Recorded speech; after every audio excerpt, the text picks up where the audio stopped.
Yo, what's up? Welcome back to another episode of the SWAS Saturday College Football Week 2. Going to go through as many games as I can. Probably not going to get through them all, but I should be able to get through a bunch. Live show, 10 a.m. We'll be going through like 35 games. Me, Scoop, and Moneyline Max. So if you're able to come hang out, I would love to see you in the comments. Week 2, let's do it. I mean, is Cooper Rush worth 2.5 points? I would hope Quinn Ewers put up a decent stat line against Arizona State. If he didn't, we have a real problem. You can say the same thing about Creighton. Okay, they had the one good game against Kansas at home. When Toast talks about the kicking market, it's like some earth is flat shit. Andy, true or false, this is going to be a dog walking. Dog walking. This is my dog walking of the day. I think it's going to be very ugly. Dog walking. I think this is going to be ugly. Hey, get the sauce. All right, San Jose State, Texas. Spartans coming off a real disappointing opener. They take the L to Matt Drinkall. Central Michigan had the ball for over 33 minutes in the game, 4.3 yards per carry.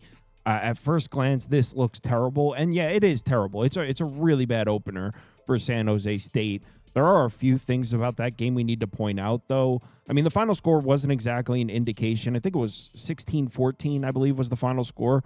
Wasn't exactly an indication of how the game went. Central Michigan jumped out to an early lead, and you got to keep in mind that Central Michigan team is brand new. It's a brand new coach. It's a brand new offensive system that's like a shotgun option offense. It's like a unique offense, and it's so new. There was no film on it. There may have been an element of surprise there for Central Michigan because they jumped out to an early lead, and then from then on, I mean, it was just San Jose State crawling their way back into it. Egan threw 2 interceptions in the game. One was in the end zone. They also fumbled in their own territory. And despite all of that, they still missed a field goal that would have won the game at the end. So, look, give credit to Central Michigan. And in the offseason video, I was big on Central Michigan. But I'd say that opener was more San Jose State laying an egg and giving one away rather than Central Michigan dominating. I don't think that's an accurate description of how it went. The problem is now they're playing Texas, and you got Texas coming off a real disappointing opener themselves against Ohio State. The offense looked inept. Arch Manning, I mean, taking a lot of criticism, and probably deservingly so. You can't draw any conclusions, and yes, his last name's Manning. It's going to come with a lot of scrutiny, but he didn't play well at all. He wasn't good at all in that game against Ohio State. There were plenty of plays for him to make. He didn't make them. There were incorrect decisions in there. So I think if Texas can run the score up at the end, I think they will, just to put an exclamation point on this one.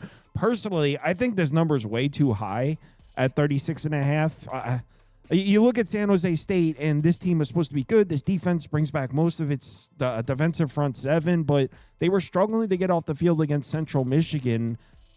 It's tough to envision them making stops against a pissed off Texas offense. So even though I think 36.5 is way too high, I'd be scared to step in front of Texas. It will only be San Jose State plus the points, but there's no way I'll be betting this one. FIU Penn State.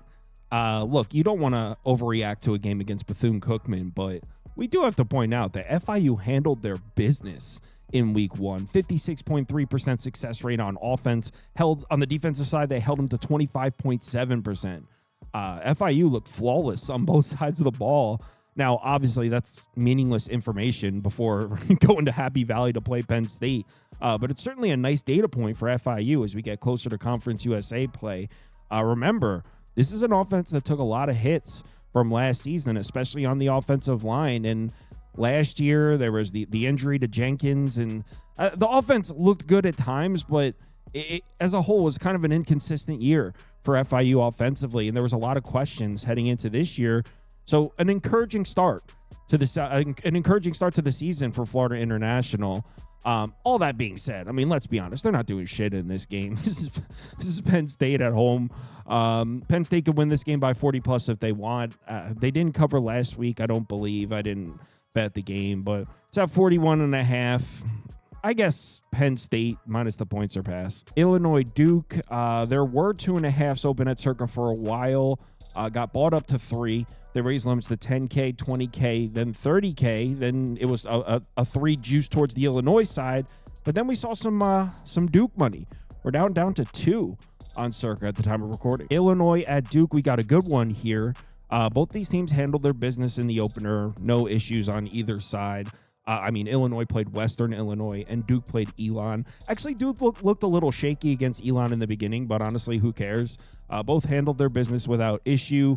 I'm big on this Illinois team. The problem is I'm not big on this matchup for Illinois. For those of you that haven't been following along with Illinois, they should have one of the strongest offensive lines in the country. This should definitely be a top 25 offensive line. This is a Brett Bielema team. He's known for sending NFL players from the offensive line. He's known for developing offensive linemen. Brings back 4.5 starters on this unit. So there's a lot of high expectations with this Illinois offense anchored by this elite offensive line. The problem with that, this Duke defensive front is strong. This is the strength of the team. Aaron Hall, defensive tackle in the middle, he's an absolute monster. Josiah Green's their other defensive tackle. They've got good edge rushers. This is a very, very good defensive line. And at Wallace Wade Stadium, if you're expecting Illinois to use that offensive line, just go into Wallace Wade Stadium and bully Duke around. I just don't think that's a reality. And I think that's how Illinois is going to find some success this season. They're just going to bully their opponent's defensive front sevens. I'm not seeing that happening here against this Duke defensive front on the road. So if you take away that Illinois offensive line, if you level the playing field there, I'm not seeing too many advantages across the board here for Illinois. Keep in mind, they lost their star receiver from last year, Pat Bryant. Altmaier, it's questionable what kind of targets he has to throw to. Now, one thing I will say, if you're backing Illinois here, you love the fact that you probably have the most experienced quarterback in the country when it comes to going into harsh environments. Because going on the road in Wallace Wade, the place is going to be going crazy. But this dude, Luke Altmaier, is no stranger to going into harsh environments. He's played in Kinnick. He's played at Oregon, Columbus. He's played Michigan. This dude has been through the gauntlet in terms of harsh environments. So you have an experienced quarterback in that respect. So that's a positive for Illinois. I just don't like backing Illinois laying a full 3 on the road when they might not be able to generate their normal push with the offensive line. Now, the reason I don't have a bet on Duke right now is on the other side. I don't know if I like this matchup for Duke's offense at all. Illinois' defense should be very, very strong in the secondary. They bring everybody back. Literally, the top 6 pieces in their secondary are back. All the linebackers are back as well. This should be a very difficult defense to throw the football on. Where Illinois' defense took hits is the defensive line. So that's where you want to target if you're playing Illinois. You want to run the football. You want to pound it between the tackles. That is not what Duke did at all last year. In fact, they were one of the worst rushing attacks in the country. They were 118th in yards per carry, 130th in rushing success rate. Look, this year's Duke team is better. They should have a stronger offensive line, and maybe this year's rushing attack is way better than last year. But you're not going to give me a bottom 5 rushing attack and just tell me, oh, they're going to be a top 25 rushing attack this year. That's just way too far of a swing. I know Mensa gives them a lot more flexibility with the offense, but I don't know if I trust Duke to move the ball in this game either. I'm also not the biggest fan of Mensa. I think he got a little bit overrated with this whole transfer portal, big NIL deal type thing. So I don't know if I trust Duke's offense to move the ball in Illinois either. Look, there's a 3.5 open. It would only be Duke at this current number. I also said I leaned under. As of right now, this is not a game I have a bet on, though. It would be Duke plus 3.5 and under for me. Baylor SMU, this one was at 3. They raised the limits to 10K. Got hit with some Baylor money down to 2.5, which is where it's been for a few days now.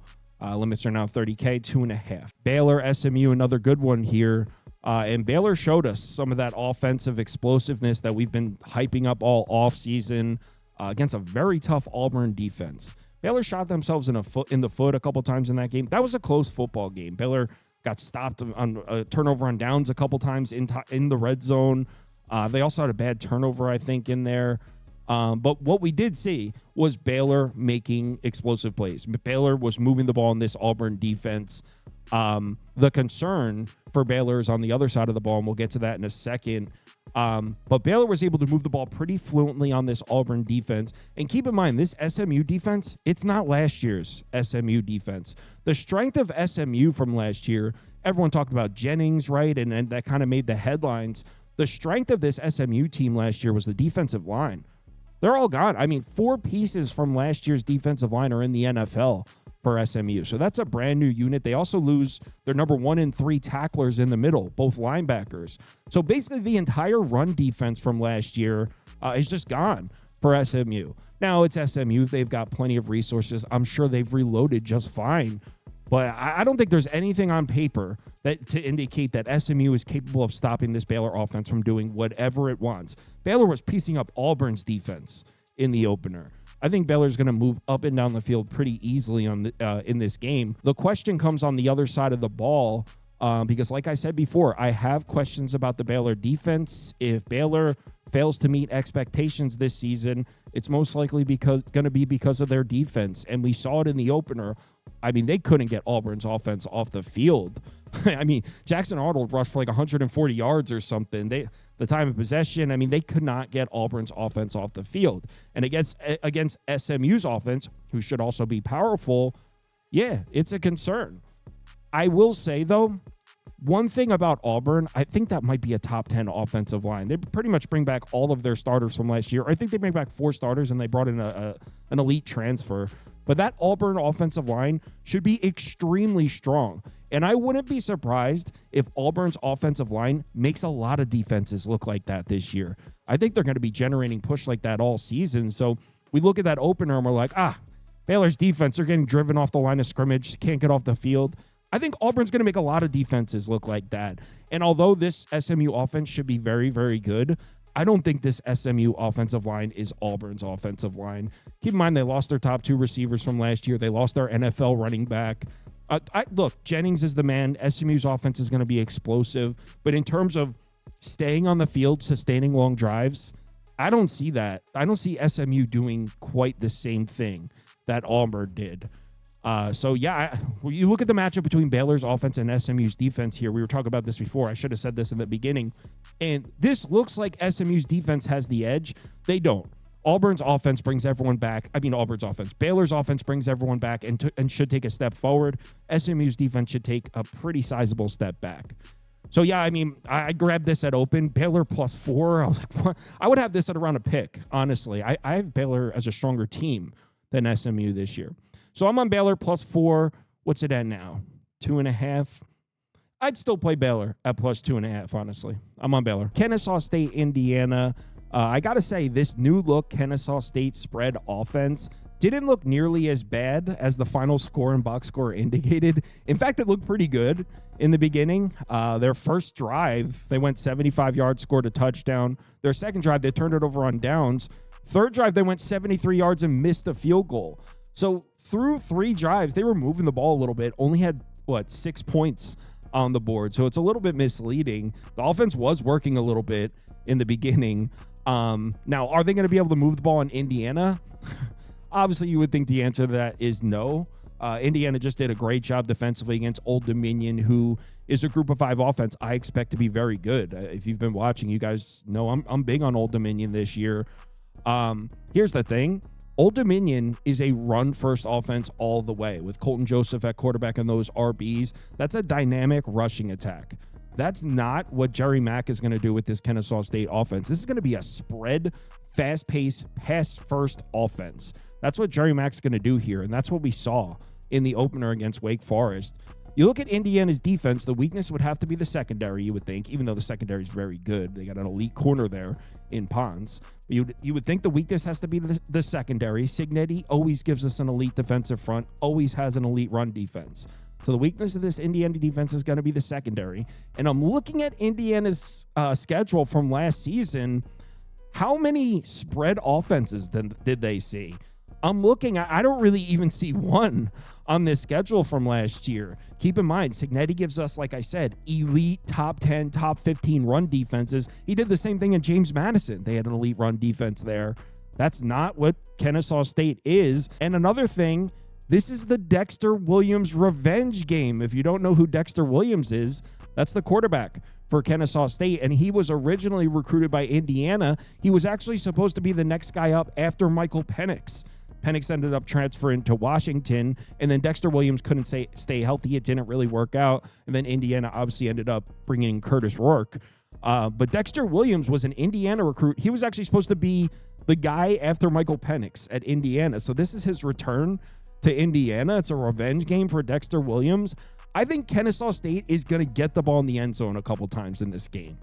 Now, is Kennesaw State's defense capable of stopping Indiana's offense? The answer is almost definitely no, but let's give them some credit. Wake Forest should have a decent rushing attack this year. They have an improved offensive line. Dickert brought in his 3 starters from the Washington State offensive line with him over at Wake. So Wake Forest should have a decent rushing attack, and Kennesaw held them to 2.8 yards per carry, just 348 yards of offense. Let's give Kennesaw State a little bit of credit. I'm not saying they're going to stop Indiana's offense at all. And I also should mention that I think Old Dominion is going to be a strong run defense this year. Indiana just rushed for 309 yards on 5.4 yards per carry against them. So, no, I don't think Kennesaw State's defense is going to make stops against Indiana, but this is a lot of points. 36.5, and I think Kennesaw State's going to score a touchdown or two in this game. 35.5, I'm sorry. It would be Kennesaw State or over for me. I think Kennesaw State, you know what? Give me that over. I'm going to bet this. Give me that over 52.5. Iowa State, this one was at 3.5, then bought down to 3. They raised limits to 30K, got bought back up to 3.5, and it looks like that's where it's at right now at the time of recording, 3.5. Iowa State, the Cy-Hawk game should be an awesome one. This one's pretty simple. Not even going to get into it. I placed 2 bets on the game. So I've said from the beginning, before the season, I had Iowa State power ranked number 7 in the country. So I've been very big on Iowa State since before the season even started, and so far they've lived up to that. 2 impressive wins. So I jumped on this at open. I have an Iowa State moneyline ticket at -126. I'm getting the better team at home at a very affordable moneyline price. So yeah, I'm on the Iowa State moneyline, but when this hit 3.5, I grabbed an Iowa. So I'm on Iowa plus 3.5 and Iowa State moneyline at -126. The reason for that is, I mean, if you're familiar with this series, you shouldn't even need a reason for that. You already know this when these two teams play, it's always 21-20, or not even that high scoring, 19-17, 16-14, 21-20. I mean, it's always a low scoring defensive battle that comes down to the last possession. So if it comes down to the last possession, I like the chances for both of my bets. 1, plus 3.5 should be a nice number to hold in a game that comes down to the last possession. And 2, with my moneyline bet, I've got the better team with the better quarterback. So I'm on Iowa State moneyline -126, and I'm on Iowa plus 3.5 in this one. Kent State, Texas Tech. I mean, Kent State almost lost to Merrimack. I don't really have any interest in this one. This is not an FBS team. This entire season is an interim year for Kent State. Texas Tech just beat someone by like 70. I'm good on this game. Texas Tech -1 million or pass. Virginia, NC State. This one was at 3, dropped down to 2.5. Looks like they took some NC State money when they raised the limits to 10K. Limits are now at 20K. We're looking at a 3 at circa. All right, Virginia, NC State. Coastal Carolina might be a bad football team here, guys. Let's give Virginia some credit. They beat the hell out of them. 48-7 was the final score. Offense looked good. Defense looked good. Chandler Morris is clearly going to be a solid quarterback this year, and he's expected to play. He was banged up. I think he participated in full practice. Chandler Morris is going to play a quarterback for Virginia.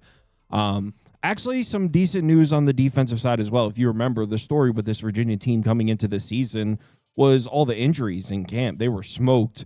Looks like they're in pretty good shape. Both those safeties, I think, are going to be back. Cam Robinson, not quite yet. That's their main linebacker there in the middle. I think 2 more weeks for him. But other than him, I'm pretty sure everyone else is back. So that's huge. Not a clean bill of health, but a better bill of health here for Virginia on the defensive side of the ball. They're in much better shape. They're matched up against an NC State offense that did not impress in week 1. CJ Bailey had himself a pretty solid stat line throwing the football, but 3.3 yards per carry, that's a little rough. Keep in mind, they played an ECU defense that lost everybody. ECU's defense from last year completely gutted. Now, we don't want to draw any major conclusions about the NC State offense from that one game. It is a rivalry game, and you know how those rivalry games are. A lot of emotion, not always the best indicator of what a football team is, but it certainly wasn't a great resume piece there for the NC State offense. And it actually gets worse on the other side of the ball for NC State. I mean, Caden Hauser threw for 366 yards, rating over 145. That was on the road at NC State. Chandler Morris is an established, experienced starting quarterback. I mean, he should be able to complete some passes and move the ball on this NC State defense. So I think Virginia's going to move the ball on NC State. Now, I know NC State's offense didn't look all that great last week, but Virginia's defensive numbers might be a little bit inflated. I think CJ Bailey's going to have a big game here. Yes, Virginia shut down Coastal's offense, and MJ Morris didn't do anything. But check this out. MJ Morris, he was only pressured on 15.4% of his dropbacks. 15.4%. So it's not like Virginia was just disrupting Coastal.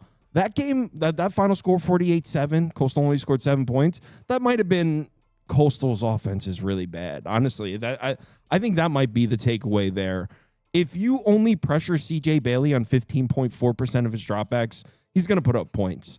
So in my opinion, the bet's the over here. I got over 53.5. Let me see. Right now, you can still get a 53.5. Really? I thought this one was going to go up. But yeah, over 53.5 for me. I did bet this one. Central Michigan, Pittsburgh. They got hit early with some Pittsburgh money. Looking pretty set at 22.5. Limits are now to 20K. Central Michigan on the road at Pittsburgh. Chip was squeaked out a win there against San Jose State in the opener. I'm not sure they necessarily deserved it. I picked Central Michigan on the show. San Jose State kind of gave it to them. Central Michigan jumped out to an early lead. We just talked about it when I was talking about the San Jose State. San Jose State kind of shot themselves in the foot a bunch of times there. If you look at the Central Michigan offensive numbers from the game, I mean, success rate, 43.8%. That's actually pretty solid, 5.75 yards per play. It was all right. They were able to hold on to the football and sustain drives. But, I mean, I very seriously doubt they're going to be able to do that here against this Pittsburgh defensive front. Keep in mind, this was a very good run defense last year. They were 9th in the country in yards per carry allowed, 34th in success rate per rush, and they bring back a ton of production in the defensive front seven. So I expect Pittsburgh to have a top 25 run defense. And, look, when it comes to Central Michigan throwing the ball, we didn't see much from Labus in the opener. Labus is the Central Michigan quarterback. We didn't see much from him in the opener. He only dropped back to pass 10 times. In fact, the backup quarterback actually came in and threw 3. He attempted 3 passes, went 3 for 3, and actually threw for more yards than Labus did. So we didn't see a ton from him in the opener. Look, the weakness of this Pittsburgh defense is the secondary, so maybe Labus is able to complete some passes, but you got to keep in mind the guy calling the plays here, the guy calling the shots for Central Michigan is Drinkall. He comes from Army. So I'm not sure how much of a dynamic passing attack Central Michigan's going to have. I'm not sure how frequently they're even going to attempt to pass. So I'm not really worried about Pittsburgh's secondary here against Central Michigan. I think this is a really, really tough matchup for the Chippewas. They're going to have trouble sustaining these long drives against Pittsburgh's defense. On the other side of the ball, I'm expecting both these units to be better from last year. Central Michigan 108th in DFEI, Pittsburgh 77th in OFEI. Got to keep in mind when you're looking at Pittsburgh's offensive numbers, you've got 4 games factored in where Holstein was injured. So Holstein's back and healthy. They've got Desmond Reed, superstar running back. I like this Pittsburgh offense this year. In fact, I think Pittsburgh might be getting slept on a little bit. We know what we're going to see from Pitt. They brought in Cade Bell to be the OC last year, and the pace just picked up. Rewind a couple years ago, Pittsburgh's offense didn't look like this. It was a slow-paced defensive team. Cade Bell picked up the pace, and they were scoring points, which kind of makes this one tough to predict because Central Michigan's the exact opposite of that under Matt Drinkall. So one team is trying to slow the game down and hold on to the ball as long as possible in Central Michigan, and Pittsburgh is trying to move a million miles an hour and win 70-10. So kind of conflicting paces makes it tough to predict what we're going to see here. Pittsburgh shouldn't have problems winning this game comfortably, in my opinion, but the difference in pace kind of makes it tough to put a finger on it. The 21.5 is a lot of points, and if Central Michigan's able to just hold on to the ball for 6 or 7 minutes at a time, I don't think they're going to be able to do that against Pitt, which is why my pick for the game would probably be Pitt minus the points. As of right now, I don't have a bet on this one, though. UConn Syracuse. A lot of people talking about this game this week. Should be a fun one. A little bit of a basketball Big East rivalry here. So I don't think Syracuse deserves a pass defensively for that game against Tennessee. I had Syracuse plus 14. I can't believe they didn't cover that at the end. They had the ball, for those of you that didn't watch, they had the ball on the 4 with like 2 minutes left. And if they score, the game's over and we cover. 4th and goal from the 4. They don't get it. Heartbreaking. But yeah, I don't think Syracuse defense deserves a pass. Remember, Fran Brown is a defensive coach. This is year 2. We're supposed to see some defensive improvements here. And yes, they played an SEC team, but that's an SEC team that lost its offensive line and its superstar running back. So I don't think Tennessee, although it's an SEC team, I don't think Tennessee's offense is like top 25 or anything like that. So I'm not giving Syracuse a pass defensively for that. They need to be better. Fran Brown needs to be better. Now, UConn's offense is definitely not Tennessee's, but this should be an improved unit this year. Fagnano's back at quarterback. The RBs are back. Cam Edwards, very good running back in the backfield. They absolutely smashed Central Connecticut. 59 points, 10.2 yards per pass attempt, 9.5 yards per carry. It was a cruise control win for UConn in the opener. As I said last week, I do think Syracuse is going to be improved defensively, and I don't want to draw too many conclusions from the SEC opener. But like I said, Fran Brown needs to be better. I think Syracuse can put up a fight, but this UConn this UConn offense should be pretty good, and I think they're going to move the ball a little bit in this game. Now, on the other side, this is where Syracuse was kind of impressive. Angeli looked pretty good against a Tennessee defense that should be pretty good. That's probably going to be a top 25 defense there in Tennessee. And I know you look at the QB rating numbers and it doesn't look all that great, but I mean, they were matched up against the Tennessee defense. Angeli was under pressure on 31.9% of his dropbacks. Syracuse still found a way to put up a 50% success rate offensively. Jeff Nixon is an OC we have to keep our eye on. He might be an up-and-coming star there, Jeff Nixon, the offensive coordinator for Syracuse. Now, you might say, hey, UConn's defense is official, and they definitely were last year. 38th in yards per play, 38th in success rate. But keep in mind, they lost basically everybody from last year's defense. I think they only bring back 2 or 3 starters from last year's UConn defense, and their starting safety, Malachi McLean, is out for this game. He got injured in the opener against Central Connecticut, so they're missing their starting safety. I think this UConn defense takes a step back. Although the UConn program as a whole is moving forward and is in good position, I think this defense takes a step back this year. And I was really impressed by Jeff Nixon and the Syracuse offense in the opener. Like I said, they probably should have covered that plus 14. So I think Syracuse is going to move the ball on UConn. I think UConn can probably score some points too. I would lean over. But as far as the side, originally when I looked at this game, I said UConn or pass. The number was plus 8.5, plus 9 at the time. It's now down under a touchdown. UConn's missing a starting safety there. I think my pick's Syracuse at minus 6.5. I don't have a bet in the game, but Syracuse minus 6.5 over 57.5. That's where I go with this one. Liberty, Jacksonville State. This will be a quick one. I'm on Liberty. I got it at minus 5.5. You can still get 6.5, and I'd take it there too. Anything 7 or under. I don't understand this line. I think these teams are 2 touchdowns apart. I know you glance at the final score, you take a glance at the game logs, and it looks like Liberty struggled against Maine in the opener, and maybe they did a little bit on the offensive side of the ball, but the defense looked absolutely elite. The final score was 28-7, and Maine had a 77-yard touchdown run in the game. If you take out that one run, Maine did literally nothing in that game against Liberty's defense. And this Liberty defense is such a mile ahead of any other defense in Conference USA. Jacksonville State, I guess they've gone up in people's power ratings for playing a competitive game against UCF in the opener. Keep in mind, UCF is a mess. Scott Frost has got an entirely new starting roster there. That was their first game. He's got a bunch of guys in that starting lineup that have never played in the FBS before. UCF might be really bad, or at least right now, maybe by the end of the season. But I'm not giving Jacksonville State a ton of credit for being competitive in that game. UCF's a mess. So I can't believe I got this on under a touchdown, and you still can. So clearly there are sharp college football people out there that are betting the Jacksonville State side, keeping this under 7. I don't understand it. Maybe I'm missing something. I'm on Liberty here. Minus 5.5 is what I got. I'd still take the minus 6.5. Liberty up. Do it up, Libs. Utah State is on the road at Texas A&M. Texas A&M looked strong in the opener against UTSA. Honestly, I think both teams looked strong. I came out of that game with Texas A&M and UTSA liking both teams. Final score was 42-24. Keep in mind, UTSA threw a meaningless Hail Mary at the end of that game, and I almost broke everything in my house holding a Texas A&M minus 22.5. Oh, my God, I was sick about that. I needed that win, too. That Saturday was rough for me. I needed that win. Wow. Anyway, we're not here to talk about that. But anyway, my takeaway from that game, UTSA, Texas A&M, was I thought both teams looked pretty strong.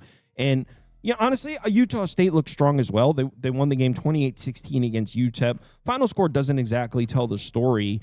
UTEP connected on a deep touchdown pass early. Other than that, they weren't really doing much against this Utah State defense. And I was surprised to see that because keep in mind, Utah State's defense was terrible last year. They bring in Bronco Mendenhall, who comes from New Mexico. And yes, what New Mexico did last year was crazy. Their defense sucked. So I wasn't expecting Utah State's defense to be good, and maybe it's not good, but they certainly played pretty well in the opener against UTEP. Maybe that's a reflection of UTEP's offense. We'll have to see. There is something that really concerns me here for Utah State, and maybe we shouldn't draw any conclusions off of this from one game, but Texas A&M put a ton of pressure on Owen McCown in the opener. I mean, Owen McCown was pressured on over 39% of his dropbacks. Owen McCown actually did a pretty decent job with it, made some plays. But meanwhile, Bryson Barnes, he was struggling with UTEP's pressure, and I mean really struggling with it. He had a 39.6 QB rating when pressured, 15 dropbacks. He was sacked 6 times. Bryson Barnes was sacked 6 times in the game. Look, again, maybe we shouldn't draw any conclusions from one game, but look, Bryson Barnes, if you're struggling with UTEP's blitz packages, how are you going to handle the Texas A&M defensive front four at Kyle Field? If you can't handle UTEP's blitz packages, Texas A&M, I mean, their front four could generate pressure against Utah State, and Bryson Barnes didn't look good under pressure. So I don't like that at all for Utah State. This Texas A&M defensive front might be a nightmare for him. And on the other side, look, Bronco Mendenhall may be a hell of a coach, but there's just way too much talent on this Texas A&M offense for Utah State's defense to put up a fight. Just like I said last week with Texas A&M, they should be able to hand the ball off and generate 5 or 6 yards of push on every single offensive snap. I personally have this one at 33. What's it at now? 31.5. Oh, Circus up to 31.5. Yeah, 31.5. I guess A&M, but I'm not betting this one. Troy's on the road at Clemson. Lead story, Cade Klubnik and the Clemson offense struggling against the LSU defense. I'm sure you've heard about it. Everybody with a microphone in the world is talking about LSU's defense against Clemson in the opener. It's definitely the lead story of college football. Yeah, he was pressured a lot. 41.9%. Cade Klubnik pressured on 41.9% of his dropbacks in the opener, and Clemson's offensive line is supposed to be elite. That is concerning. I do have some good news for Clemson, though. Number one, they probably just played the toughest game of the year to open up against LSU. So, yeah, they lost, but they got the toughest game out of the way. Number two, let's not forget how last year started for Clemson. I mean, they got smoked 34-3 by Georgia, and Clemson ended up winning the ACC and playing in the college football playoffs. So, and in addition to that, they didn't just start winning games after the Georgia blowout. They started blowing teams out. They got crushed by Georgia. Same thing happened. Everyone was talking shit about Clemson. Everyone was making fun of Klubnik and Dabo Swinney and all that. Twitter was going nuts, talking shit about Clemson. And then they started winning every game by 20. They were just smoking teams after that. If you remember, if you watched the show last year, Clemson first half was just like automatic for a couple months because they were jumping out to a 28-0 lead almost immediately every single game. So Same kind of thing happened last year. They get smoked by Georgia, and then they just start blowing teams out. We'll see if they follow that same sort of pattern. I very seriously doubt the Clemson offensive line is going to play that poorly again. I mean, I do want to say this isn't a game that they can necessarily sleepwalk through. Troy's defense should be way better than last year. Their defensive numbers suck from last year. 88th in yards per play, 83rd in success rate, 108th in DFEI. But they bring back a lot of production in that defensive front seven, and Troy has shown us some solid defenses over the years. So I think Troy could be a top half Sun Belt defense, maybe one of the best run defenses in the Sun Belt Conference. They should have a strong pass rush as well. So I don't think this Troy defensive front is bad at all. I mean, does that mean I think they can win battles on the road against Clemson's offensive line? Of course not. I'm just saying, keep an eye on Troy. That defensive front might be pretty good. On the other side of the ball, Clemson's defense kind of flying below the radar. They played all right against LSU. And keep in mind, Brian Kelly, LSU offense, it's not easy to stop that unit. And they did pretty well. Nussmeier, they didn't get a ton of pressure on Nussmeier. Pressure on just 23.1% of his dropbacks. But Nussmeier didn't kill him. Final score was 17-10. I mean, it's not like LSU was cooking them or anything. And now they're playing Troy. It's a little bit of a drop-off. Again, I want to give Troy some credit. I do think they're going to be better. The offensive line should be much better. I actually think they're going to be able to run the football this year, but not against Clemson. Sounds like I'm gassing up Troy in this. I'm not. I'm just saying I plan on betting Troy a couple times when we get to Sunbelt play. The truth is Troy almost lost to Nichols in the opener. I don't want to just brush that over. So, yeah, I don't know about Troy. Unfortunately, look, I think 32.5 is too many, straight up. But I don't want to bet against Clemson in this spot. They're going to be pissed off, and they might run it up on them. So I guess Clemson minus the points are passed, but I think the number is way too high. Oh, it's down to 30.5, 31.5. So, yeah, give me Troy plus 31.5, whatever. I'm not betting this game. Oklahoma State, Oregon, neither team played anybody in the opener. Oregon looked far more impressive, as you would expect. Oklahoma State was actually held to 3 yards per carry by UT Martin. Certainly concerning. It's insane to think Gundy is catching 4 touchdowns, but it is sitting at 28 right now at Circa. It makes sense. I honestly think Oregon could smoke them if they want, but it is Gundy, and Gundy's going to Gundy sometimes. So if there's one game in the board I'm not going to bet, it's this one, because I know, like, Oregon could win 59-0, and I wouldn't be surprised. And I wouldn't be surprised if Oklahoma State wins either. I mean, we saw Oregon almost drop to Idaho last year, and Gundy as a big underdog, I think we could see some trick plays. Like, he's crazy with it, Gundy. So I'm not betting this game at all. If I was to bet it and I was going to be watching this one, I would probably take the Oklahoma State plus 28 for fun. So I'll say for the video, Oklahoma State plus 28, but I'm not betting this. Ole Miss Kentucky, this one got up to 10.5. Then they got hit with some Kentucky money. Then they raised limits to 10K. Got hit with more Kentucky money. We're all the way down to 9, and limits are now up to 30K. Ole Miss Kentucky, we got a revenge game here. Stoops goes into Oxford last year, comes out with a win. 2017 final score. And honestly, there might be some concerns here with Ole Miss. Now, they did win the opener 63-7, so maybe not too many concerns in the opener, but I will say that final score is a little bit misleading. Ole Miss scored 21 points in the fourth quarter, ran the score up a little in the game, and Austin Simmons was actually struggling with Georgia State's pass rush. I mean, he was only pressured on 20% of his dropbacks. That's not a lot. So extremely small sample size. Probably shouldn't draw anything from these numbers. But, I mean, he threw 2 picks in the game. He had a 7.5 QB rating under pressure. So he did not handle the pressure well. I think it's only like 7 dropbacks. So like a super small, or 10 dropbacks. Super small sample size. But, I mean, that's Georgia State. That defense is terrible. We're talking about Kentucky and Lexington here. It's a very strong defense. They had a down year last year, but that's going to be a very strong defense, and they look very strong in the opener. I know you might be saying, Kyle, they played a MAC opponent. Man, that Toledo program, that Toledo offense, it's by far the best MAC offensive line, by far the best MAC offense. So even though Toledo is a MAC offense, they're a different breed of MAC offense, and they were getting consistent pressure on Tucker Gleason. They pressured him on 37% of his dropbacks. So if Austin Simmons was struggling with Georgia State and their pass rush in Lexington, that should be a nightmare. I expect these defensive numbers for Kentucky to be way better this year. They're, like I said before, they're coming off a down year defensively. 76 in yards per play, 130 success rate. I expect them to be much better than that. And the Ole Miss offense, you take out Jackson Dart and Trey Harris and all those weapons, and you put in Austin Simmons and a new offensive line, I think Ole Miss offensively is going to be significantly worse. So I wouldn't be surprised if this is a matchup here on this side. I think they're going to struggle to move the football.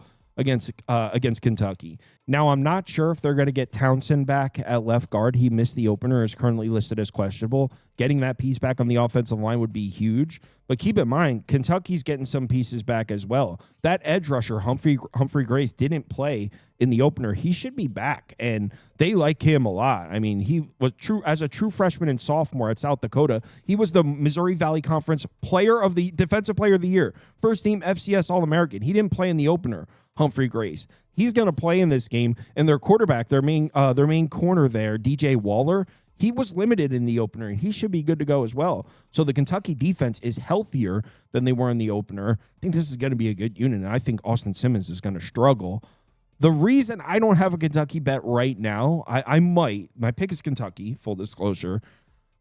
Dude, I don't know if I trust Calzada at all. He was terrible against Toledo. Terrible. We can gas up the Kentucky defense. They played great against Toledo. He was not good, and this Kentucky offense doesn't show much promise at all. Now, Ole Miss defense is not last year's defense. They lost like 8 pieces to the NFL, so it's not last year's defense, but I'm not sure what Kentucky has here offensively. So my pick for this game would be Kentucky plus the points. Let me see if this line is moved. Oh, it's down to 8.5, 9. Give me Kentucky plus 9.5. There's a 9.5 open. Give me Kentucky minus plus 9.5, under 50.5. Those would be my picks for this game. Should be a good one. Kansas, Missouri. This one was at 6. They raised the limits to 20K. Got hit with some Missouri money, it looks like. Limits are now 30K, 6.5 here at Circa. All right, Kansas, Missouri. Great game, great rivalry. I believe they call it the border war. So this is a big one. They care about this game. Kansas has definitely looked impressive so far. You can't really poke holes in the Kansas offensive or defensive numbers up to this point. In the first 2 games, they're averaging 38.5 points per game, 60% success rate on the offensive side of the ball, almost 7.5 yards per play. The Kansas offense looks good. Jalen Daniels is crazy talented. That's not new information. We knew that. When he's on, he's pretty unstoppable at quarterback there for Kansas. The thing is, with this Kansas team, coming into the season, I thought the glaring weakness was the secondary. And, we just have not seen it tested. They played Fresno State, and I was talking about this earlier in the week. I don't think there's ever been a more vulnerable time in the history of Fresno State football than that Week 1 game with Ent's first game as head coach. Remember, they're changing the entire identity of Fresno State. That's been a quarterback-centered program, a passing program. He's completely changing it. So it was his first game as the new head coach with a brand new roster. I'm not putting a lot of stock into that win against Fresno. And then they played Wagner. So that secondary hasn't been tested at all. Truly. I don't think this is a good secondary. And up to this point, I haven't been proven wrong or right. Now, there's some good news for Kansas in the secondary. It looks like DJ Graham is healthy. That's the corner they brought in. He was originally an Oklahoma recruit. He was at Utah State last year. He was banged up. I think he missed one game and then was limited in the other. Think he's fully back. So DJ Graham should be playing at corner in this game, which is huge for Kansas. But speaking of injuries, the inside linebackers, man. Kamara is now going to miss a couple weeks. He's been banged up. He only played in one of the games. He's not going to play in this game. And then Joseph Sipp Jr., I don't really even know what's going on with him. He hasn't played yet this season. So they're missing both inside linebackers. And again, this defense hasn't been tested at all. On the road to Missouri. Now, I'm not big on Missouri's offense or anything, but in comparison to Fresno State and Ent's first game as head coach and Wagner, this is a massive step up in competition. Look, the Missouri offense didn't set the world on fire last year. 86th in yards per play, 47th in success rate. Like I said, I'm not big on the Missouri offense. It's just an insane step up in competition for the Kansas defense. Not really sure. We didn't really learn much about Beau Pribula in the opener. He's definitely going to be the starter because the guy he was competing with for the job is hurt, Sam Horn.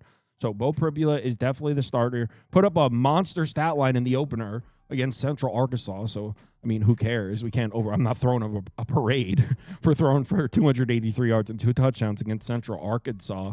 I'm not big on this Missouri offense. They lost all their weapons from last year. Brady Cook, Luther Burden, Theo Weiss, Nate Noel's in the NFL as well. So like I said, I've said this 3 times now. I don't think this Missouri offense is particularly good. It's just way better than what Kansas has seen so far. Now, people are probably thinking this side of the ball doesn't matter because Jalen Daniels is just going to score in every possession. And I get why you would think that. He has looked unstoppable. I mean, look at his numbers on the season. 80% completion, 7 touchdowns, 1 interception, 10.1 yards per attempt, 212 rate. I mean, he looks excellent so far this year. His numbers against Fresno State were nuts. Again, first game against the program. But this Missouri defense should be very strong this year. A huge step up from the Missouri defense we saw last year. 65th in yards per play, 45th in success rate. That was Missouri's defensive numbers last year. I would imagine this is a top 25 defense this year. They bring back a ton of production, pretty much the entire secondary. They bring in Josiah Trotter, an inside linebacker, who was the Big 12 Defensive Freshman of the Year. He had like 100 tackles at West Virginia as a true freshman. And then on the defensive line, they bring back 3 starters, and they bring in Damon Wilson from Georgia, who had 3 sacks on the Georgia defense as a true sophomore.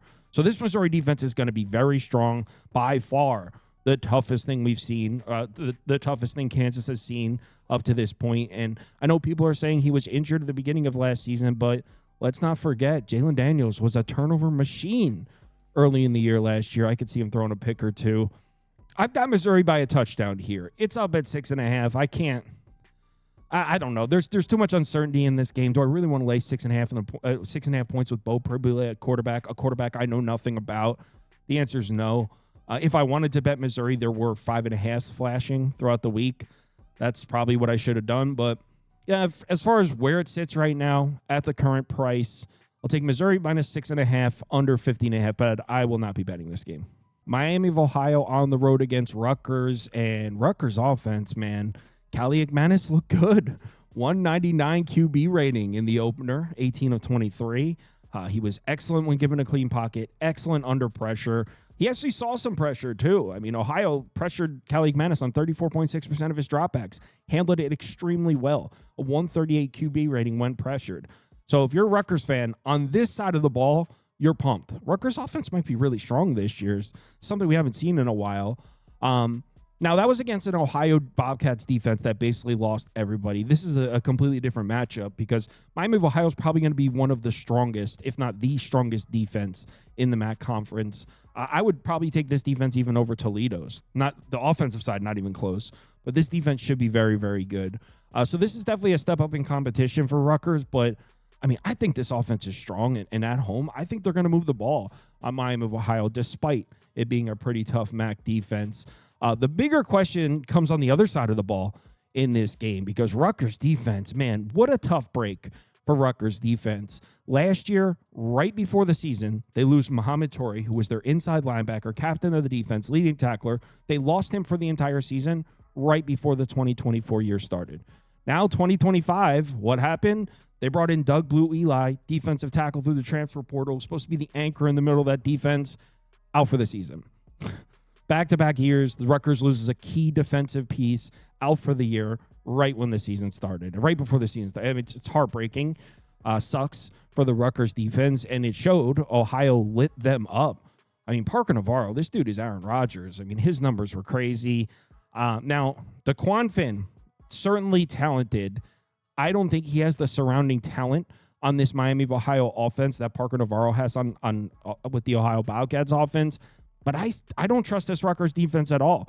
So despite Miami of Ohio, I mean, they got shut out in Wisconsin. I think the Wisconsin defense is significantly better than the Rutgers defense. So I think Miami of Ohio might score some points in this game. I'm considering an over in this one. I also would consider taking the points with Miami of Ohio. Can you still get 14.5? It's mostly down to 14, but there are still a couple of 14.5s out there. So I'd go over. I'd go Miami of Ohio plus 14.5 in this one. Fresno State, Oregon State. I mean, both of these teams I just have a giant question mark next to. Fresno State has shown us 2 such insane data points. Like, I still don't know what this team is. They got absolutely smoked by Kansas. They look like they didn't even belong on the same field as Kansas. And then they run up the score against Georgia Southern. I don't know what Fresno State is. And honestly, Oregon State, they look pretty bad. I wanted to take Oregon State. If this was a night game, if this was a night game in Corvallis, I would take Oregon State. But this is a straight pass for me. Question marks next to both teams. Bowling Green, Cincinnati. They've been taking pretty consistent Cincinnati money in this one. About 5 days ago, there were 18s and 19s out there. It's now Cincinnati minus 23.5. They raised the limits to 10K. I haven't seen any buyback as of yet. All right, Bowling Green, Cincinnati. If this was last year, I would say this is a really tough matchup for Cincinnati's offense. Bowling Green's defense was excellent last season. 30th in yards per play allowed, 16th in success rate, 56th in DFEI, one of the strongest defenses in the MAC. But this is not the same Bowling Green team at all. First of all, we're talking about a brand new coaching staff here. Eddie George takes over the job, and he did a pretty good job at Tennessee State. It did take him a few years there. So you combine that with the fact that the entire defensive roster is gone for Bowling Green, literally just 2 or 3 starters back on this side of the ball. And one of the pieces they did bring back, Kal-El Pascal, he's listed as questionable. He might not even play in this game. So I expect this Bowling Green defense to be really bad this year, and especially early in the season. Cincinnati's offense definitely got off to a slow start. That was not a good game for Sorsby against Nebraska's defense. I mean, he had a 60.7 QB rating, 69 yards passing in the game. He did make some plays with his legs, but this is supposed to be a dynamic passing attack. And, yeah, that was a concerning start. Not going to overreact to it. It was the opener against a Big Ten team. Now they get to settle in at home. I mean, this is the perfect bounce-back spot for Sorsby and the Cincinnati offense. This Bowling Green defense should be terrible. So I think Cincinnati's going to light the scoreboard up in this one. And then on the other side of the ball, Bowling Green's offense looked really shaky in the opener against Lafayette. 267 yards of offense against Lafayette, at home against an FCS team. Yeah, that's not going to cut it on the road against the Bearcats defense. And look, I want to be clear. I don't expect Cincinnati's defense to be anything spectacular this season. They definitely had trouble getting off the field at times against Nebraska, but as a whole, it was a pretty solid defensive effort for Cincinnati.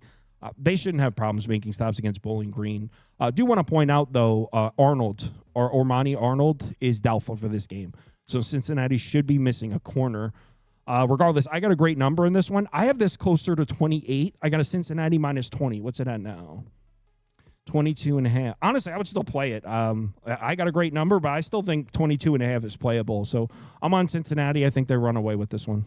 Delaware, Colorado. I'm going to wait a couple more weeks before I do any Delaware games. I'm not an FCS guy, so I have no familiarity with this program. Want a couple more weeks before I place any bets in Delaware games, so I got nothing here. Texas State, UTSA. Great football game here. Unfortunately, we've got some bad news in this one. So I placed this bet as soon as it opened. I thought it was a great bet. I got UTSA minus 3.5. Immediately moved up to 4.5. I was fired up about it. I thought it was going to close at 6. It's back down to 3.5, 4. And the reason for that, UTSA's injury report is very concerning on the defensive side of the ball. And that's the side of the ball you worry about for UTSA, because Texas State, even though they lost McLeod from last year, they looked really strong against Eastern Michigan. This is still a team that could score points in Texas State. With all these injuries on the UTSA defense, it's tough to rely on this unit to make stops against Texas State. Just to give you an idea, so they lost the linebacker for the season. Cam Cooper, the linebacker, is out for the season. In addition to that, check this out. This is freaking crazy. Ty Leonard, starting defensive lineman. He was treated for an injury during the Texas A&M game. His status is unclear. That's another thing. They're not giving us anything on this. So they had a defensive lineman injured in the Texas A&M game, unclear. Davis Martin, starting corner, also treated for an injury in the Texas A&M game. His status is unclear. Tyan Milton, who's probably like the 5th or 6th DB. He's not one of the starters, but he's right there. He was treated for an unspecified injury. His status is unclear also. Jermarius Lewis, safety. Mysteriously, he didn't play in the Texas A&M game. He's supposed to be a starting safety. His status is unclear. So we're talking about 4 or 5 starters on this UTSA defense. The only one that's definitely out is Cam Cooper. Maybe everything else is smoke screens, hopefully. But yeah, I would imagine that's why there's been some money coming in on Texas State buying this number back down. Probably because the injury report for UTSA's defense. Now, on the other side of the ball, I'm not worried. I think UTSA is going to score in every possession. This offense, they bring everybody back. This is an electric offense last year. They've got a quarterback that can sling it. They had some explosive plays against Texas A&M and Kyle Field. I like this offense a lot, and at home at the Alamo Dome, they're a beast. In their 6 home games last year, they averaged 42.3 points per game, 6.45 yards per play, success rate over 45%. By the way, they were 6-0 in those games. This team didn't lose a home game. They seem to score on every single drive at home in this dome. And Texas State defense lost everybody from last year. So I have no worries on that side of the ball. I think UTSA is going to score points without even, no problem at all. It's the UTSA defense. It was already the weakness of the team. You add in all the injuries. It's tough to rely on them to make stops here. So unfortunate. I thought I had a monster bet here. But yeah, I'm on UTSA minus 3.5. But with all the injuries, if I was to bet it now, I'd probably go UTSA. I would probably just go over. But, I mean, this could still hit. Like I said, this UTSA offense should not have problems winning the ball. So, UTSA minus 3.5 is my bet. All right, UAB Navy.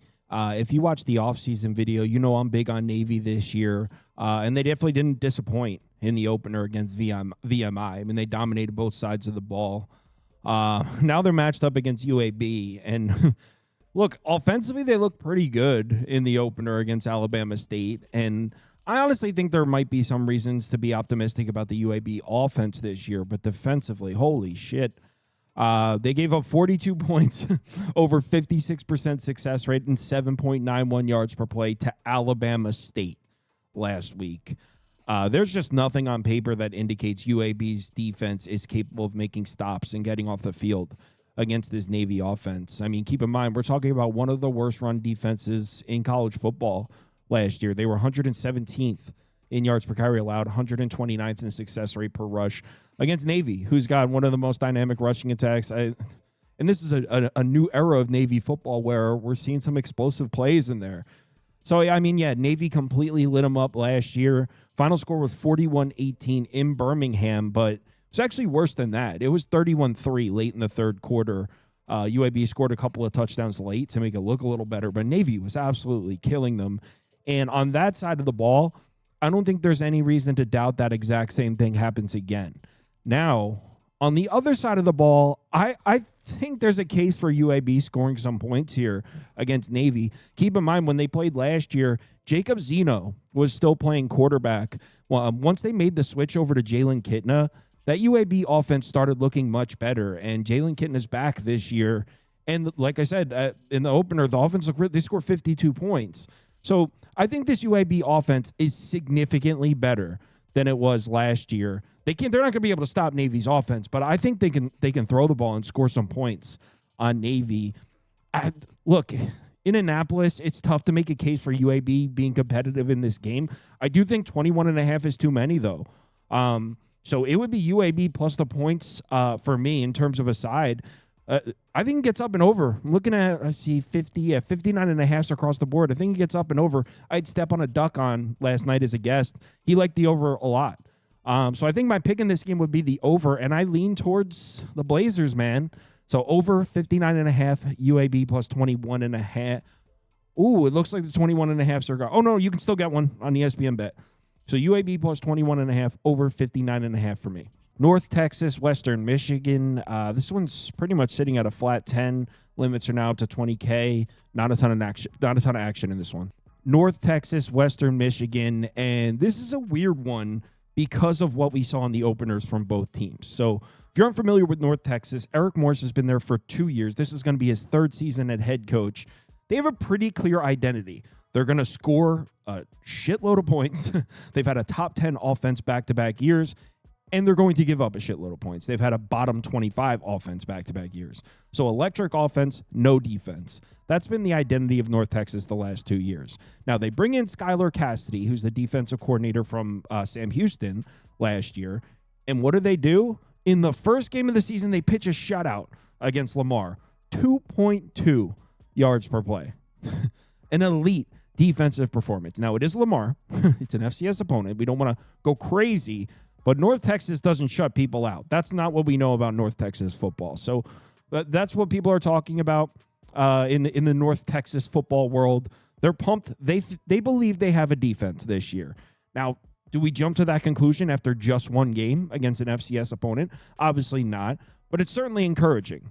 On the other side of the ball, the offense looks great. But that wasn't really – the offense always looks great here.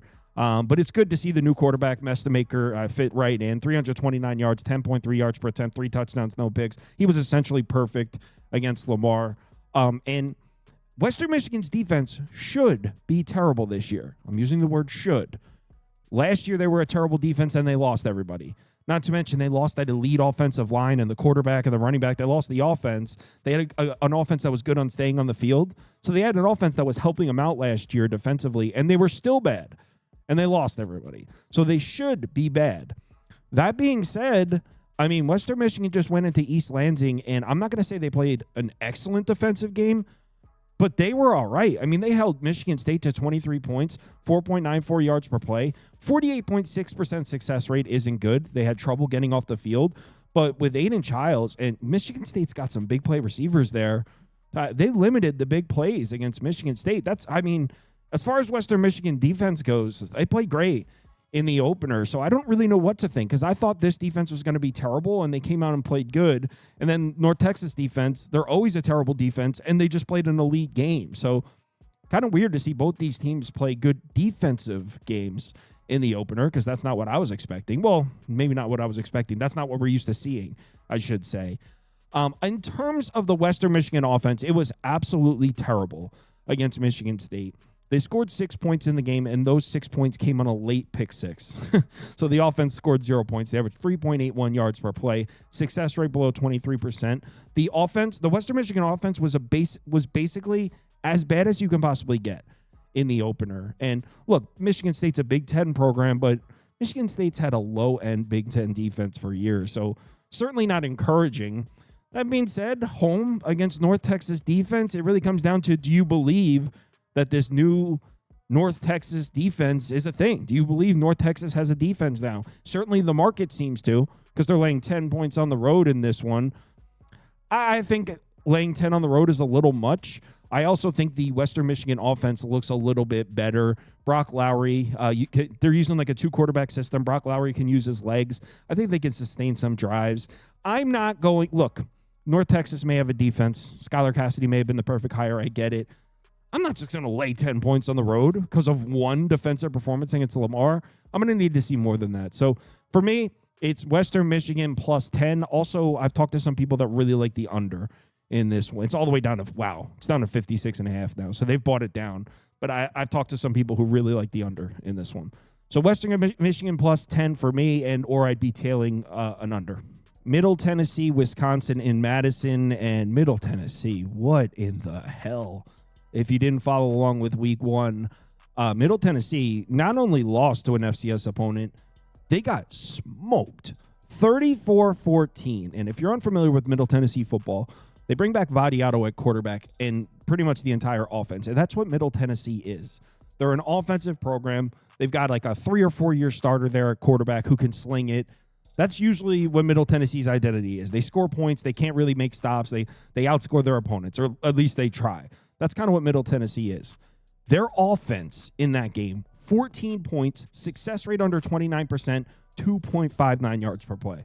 Their offense was practical joke bad against Austin Peay. Now they go on the road against an elite Wisconsin defense. Nobody in the world is expecting Middle Tennessee to score points in this game. I kind of think they're going to score some points. I mean, it's disgusting. They couldn't score points at home against Austin Peay. How are they going to score points on Wisconsin? I think this is the ultimate buy low on Middle Tennessee's offense. Keep in mind, everyone's back. I mean, they got the quarterback back there. He's got like over 10,000 career passing yards or something crazy. You got 4 or 5 starters on the offensive line back. You bring back 3 of your top 4 receivers, and you bring in a couple transfers. I like this Middle Tennessee offense. It was terrible in the opener. I still think this is going to be a good Conference USA offense this year. I know that sounds crazy to say.